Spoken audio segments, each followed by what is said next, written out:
Good afternoon, I'm Raylene Ramsey. This is your afternoon news fix for Friday, the 22nd of March. Police in Lower Hutt are wanting total honesty about how two young children got severe injuries.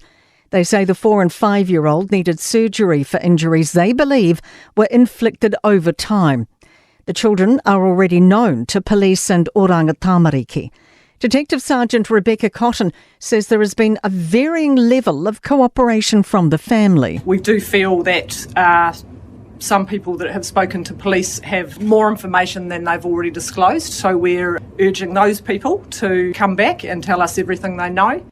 Promises of a resource management system guided by property rights. Minister in charge Chris Bishop says legislation will be introduced mid-next year. The coalition scrapped Labour's reforms and resurrected the 1991 RMA and will tweak it this year. And that includes a fast-track regime, giving government sign-off on major infrastructure. Bishop says they want to be clear what resource management's for. Plans and consents are important, but they should not run economies or manage competition or trade off social, cultural, economic and environmental outcomes.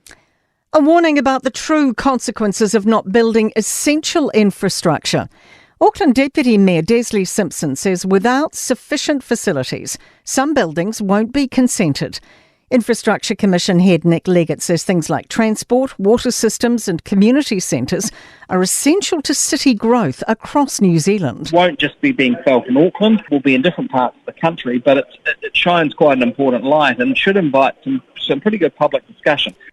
Ministry of Health staff will find out whether they've kept their job after Easter. Azaria Howell reports. In a memo seen by Newstalk ZB, Director General of Health Dr. Diana Safati acknowledges there's no good time to cut jobs. She confirmed the ministry had deliberated about holding off on telling staff, but decided not to because school holidays come shortly after. The memo notes the upcoming proposal would impact just over a quarter of the ministry's current vacancies and filled positions. People in Littleton for Sale GP this weekend will have their pick of local produce. Ticket holders in the Adrenaline Lounge and Platinum Lawn will be offered a menu produced by Sale GP and Venues Otatahi. It includes Akaroa salmon, local beetroot, Kaikoura crayfish and Marlborough oysters. Venues Otatahi Executive Chef Dan Shank says he wanted to showcase our food to a global stage. And we've really tried to get all of our food, firstly from Littleton Harbour, then from the peninsula, and then out into the Greater Canterbury area. To sport, a big shake-up is on the horizon for provincial rugby as Sky TV balks at the cost of screening every NPC and FPC game live in its next broadcast deal from 2026.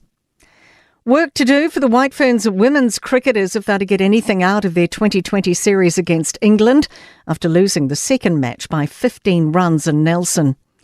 And New Zealand have a chance to close the gap on series leader Australia in their home Sale GP event this weekend in Littleton. I'm Raylene Ramsey. That is your latest news fix. We'll be back with the next update tomorrow morning from the Newstalk ZB newsroom.